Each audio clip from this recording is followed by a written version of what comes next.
So, ito na yung flight ni Kira, 3. Need to ask for a refund. Saya-saya ko talaga pa. May nagpadala ng birthday card para sa akin. You know what's wearing here? So heavy. Wait! Ha? Okay.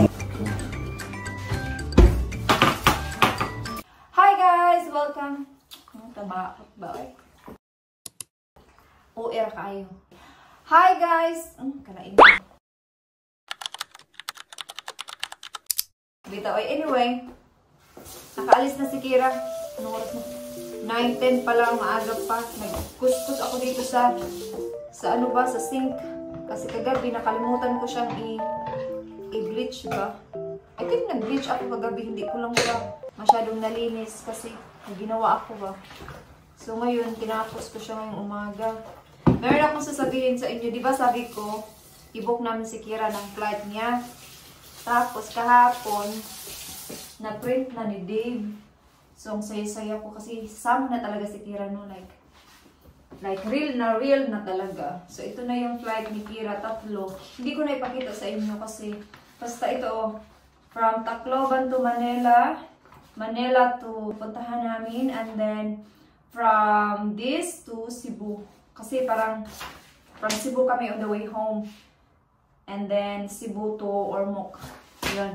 So, yung nangyari is, binook namin si Kira as minor kasi nga 7 pa lang siya, di ba? So, pag nag-book ka ng minor, so, meron silang minor fee na, I think, mga 749, something like that. So, yun. So, binook namin si Kira ng 3 flights. So, 3 minor fees din yung babayaran mo, obviously. Pero once na yung minor is may kasamang adult, which is kami, kasi nga same flight lang din yung sasakyan ni Kira, of course. So, nag-ask kami ng refund, or ako, nag-live chat ako sa Cebu Pacific 2 days ago, na kasama na si Kira sa amin. So, she's not unaccompanied minor na. So, meron na siyang kasamang adult, which is kaming dalawa na ni Dave. Kasi 3 flights, iba-ibang flights yung kay Kira. So, yeah, so finally all sorted na. Pero nahirapan ako doon mag-chat. Kasi isa-isang flight yung ginawa ko. So, flight this and that. I need to ask for a refund under Kira, blah, blah, blah. And then, naka-receive na si Dave ng email na nag-process na sila ng refund, which is good. Thank you naman Cebu Pacific, no? Kasi ang bilis. Pero, yeah. Medyo time-consuming lang siya pag nag-ask ka ng refund. Kasi nga, isa-isang flight. Tapos, ganito, sino yung kasama niya sa flight na to. So, they need to know. But, the thing is, tapos na siya. And, nakabook na si Kira. So, ito yung lugar na kung saan nag-holiday kami the day before. Ito yung lugar kung saan kami pumunta ng first holiday talaga. Tapos, ngayon, sasama si Kira. I feel like, ang saya-saya ko talaga parang. So, excited ako sa mga holiday namin the day before. Pero, itong holiday na to, nakasama si Kira kung saan kami pumunta the day before. Parang, iba, parang excited talaga ako. Sabi ko nga kay Dave, excited talaga ako na sasama si Kira sa holiday na to. Yes, so saya ni Kira kasi nga, sabi niya kasi sa una, ayaw niyang sumama kasi maglaro daw sila ni Liway nga, yung pamangkin ko. And then, nag-change yung isip niya na gusto niyang sumama, which is good naman na sasama siya, no? Kasi nga, for us, I mean, for the 3 of us to go, like to enjoy. And then ito, nakabook na talaga siya. Kaya, ang saya niya kagabi kasi binigay ni dito sa kanya. Nakasmile lang siya kasi nga pupunta na siya sa... Malalaman niyo na lang to next year kung saan kami pupunta. So anyway, nakapag-makeup na ako kasi may work ako mamaya ng 1 to 5:30. So si Kira may swimming lesson siya mamaya ng from 4:30 to 5. So si mother-in-law yung pupunta doon sa kanya mamaya. And then siya na din yung maghatid mga 6 mamayang hapon. So yan, nagtingin-tingin lang ako kung ano yung pwede kong gawin. Pero nakapaghugas na ako, nakapag-is na ako dito sa sink. Nakapag-mop na din ako. Nakapag-vacuum. So, hindi ko na ipakita sa inyo ang pag-vacuum kasi alam ko naman, lagi ko yung pinapakita. Maboard na kayo. So, ngayon, mag-chill lang muna ako para may energy ako mamaya bago tayo papasok sa work. Okay! Tingnan ko yung ref namin kung ano yung pwede kong gawing dinner mamaya gabi. So, ito, nabili ko ito kahapon sa Morrison. So, lutuin ko itong sweet corn mamaya. And then, meron din kami ditong chicken Kievs. Maybe, ito yung i-dinner ni Kira. Meron pa kami ditong sausage. Ewan ko. Mag-invento na lang ako mamayang gabi pag uwi ko galing work.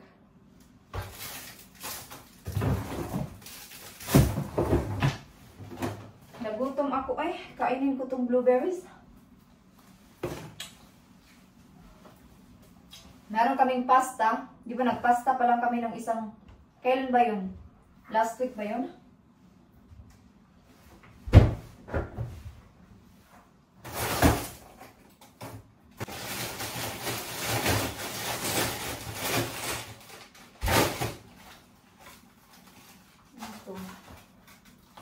Ito na lang yung lutuin ko mamaya. Itong, ano, burger with chips.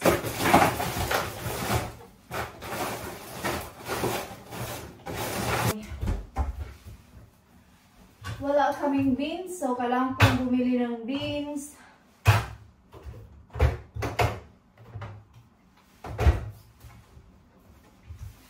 Kailangan ko din bumili ng bagel kasi ubos na.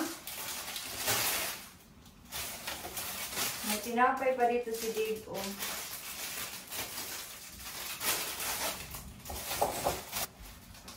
Yeah, yun lang naman yung bilhin ko mamaya. Yung tinapay at saka oats ni Dave kasi naubos na daw. Knock na. Wala na. May time pa naman ako pumunta sa Morrison ngayon pero tinamad akong lumabas. Kasi lalabas naman ako mamaya tapos lalabas naman papuntang work. So mamaya na lang after work. Nagutom talaga ako. Nagluto ako ng rice oh. Kasi kakain ako ng rice pag bago ko papunta sa work. Dinala ko yung sarili ko sa Morrison. Hindi ko kayo dinala sa Morrison kasi nag-charge ako. Sabi ko, huwag ka magtamad-tamad, pumunta ka sa Morrison kasi kung mamaya ka pupunta sa Morrison, malit na pagluto ng dinner. So anyway, kumuha ako nito. Then kumuha din ako ng 2 Oreo kasi naka-sale na siya ng 1 pound. Kumuha din ako ng bagel. Iba tong bagel na to kasi ano, meron siyang sesame seeds and basta parang ganun siya. Kumuha din ako ng pang air fryer mamaya kasi naubos na yung papel namin. Ito sa work ni Dave, dalhin niya yan. Itong oats. Kasi wala na siyang oats. Lagay mo natin yan dyan kasi nagutom na ako, kakain pa ako. Itong broccoli, almond milk, salad, beans para mamayang gabi, and shampoo ni Kira kasi naubos na. Yun lang naman. So yung binayaran ko is 16 pounds point something. So ilagay natin ito. Da-da!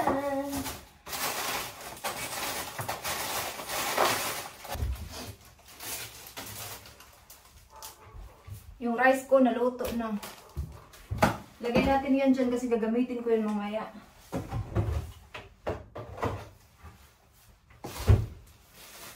Ay, yung nakuha ko may sira. Kunti lang naman.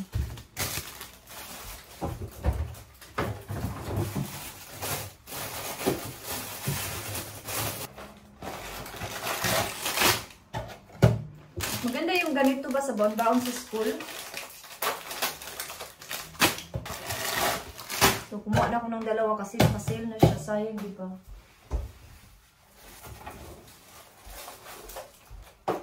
Ay, meron pala ditong isa, oh. Nakalimutan niya ni Dave. Okay.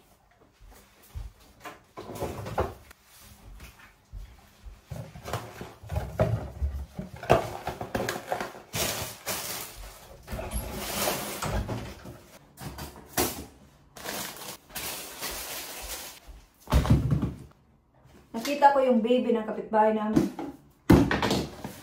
Ibigay ko pa yung regalo namin. Cesarean pala siya. Kaya medyo mahina siyang maglakad pa kasi masakit daw. Si Kira, malaking baby yan si Kira, 3.5. Tapos ako maliit. Kaya natahi. 3rd degree yung aking tahi. Pero normal yan si Kira. Wala akong epidural. Talagang natural, 100%. Grabe, sakit mga anak mo.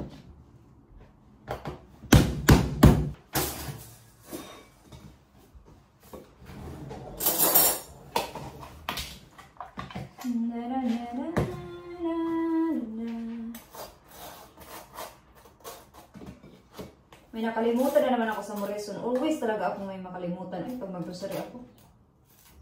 Hindi din ako naglilista kasi.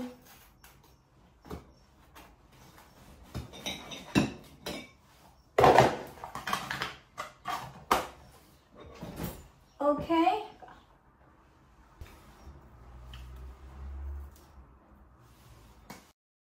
So may nagpadala ng birthday card para sa akin. I think si ano to, si Hazel. Yung best friend ni sister-in-law. Tapos ninang na din siya ni Kira nung binyag. Ito siya, oh. Happy birthday. Thank you very much. Birthday ko na next week. Comment down below kung ilang taon na ako. You know, mag-ready na ako kasi papasok na ako sa work. Meron kaming gagawin today. Yung parang values and ganun, parang your opinion about it. Mga ganun. So, I need to go early para matapos ko siya bago ko mag-start mag-work. Okay, so I'll see you na lang mamaya sa work, guys. Bye-bye!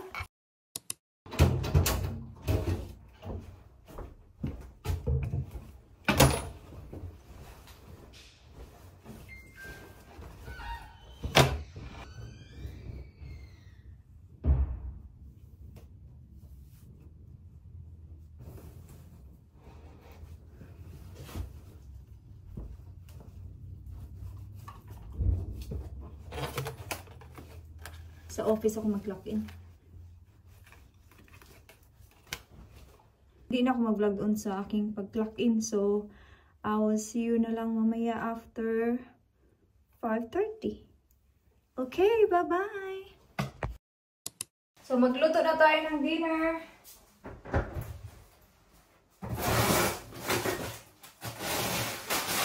Ako at saka si Dave is karat kami ng dinner. Si Kira hindi kasi kumakain ng burger. So, gawan ko siya ng dinner niya.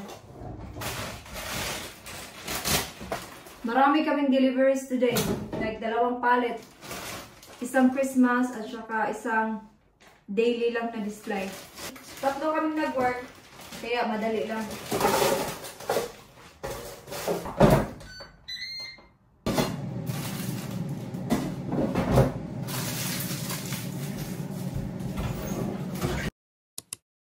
Mag-add din ako ng 2 fried egg. Tag-isa kami ni Dave.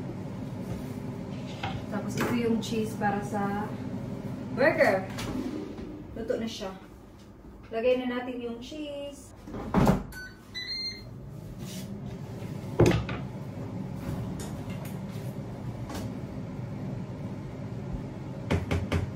Yan yung dinner ni Kira. Huh? What? No swearing here. Right, better go then. No, I couldn't see the police anywhere when I came back. Oh. Because obviously they said the police were dealing with trespassers on the tracks. David, what happened to this again? It's not as bad as... Stop here.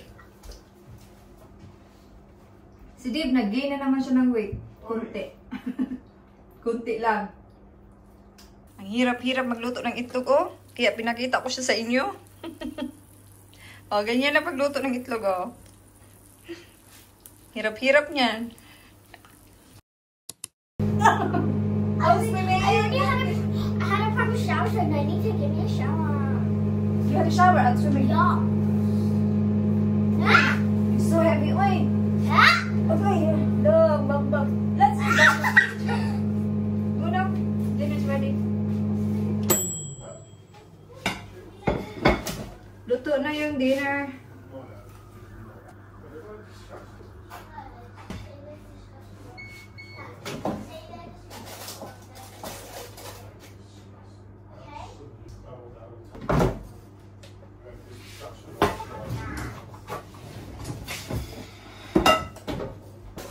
Oh, okay. God.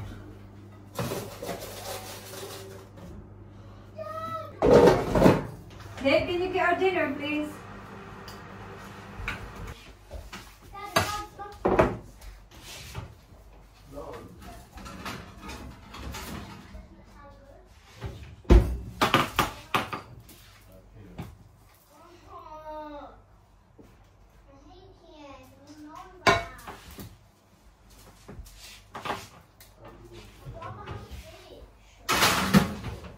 Okay, kain muna kami. And I will see you later.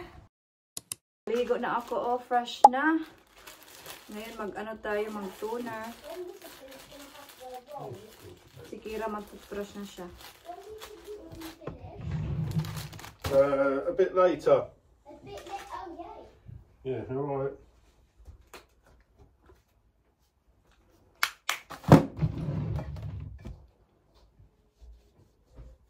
Alas 7 na. Wala akong pasok bukas. Yeah, day off. Pero hindi ako mag-vlog bukas. Para mag-chill. Gusto kong palitan yung beddings bukas or baka sa ano na lang. Sa Sabado or sa Sunday.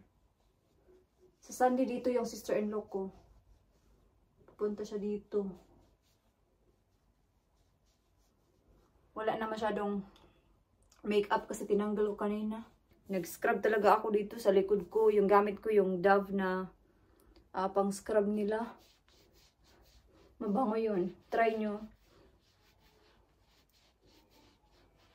Okay. Tapos ano tayo? Lip cream. Ito yung sa White Company. Tapos eye cream. Kasi hindi ako masyado nakatulog ng isang gabi. Kaya mag-eye cream tayo na. Para mawala yung mga dark circles.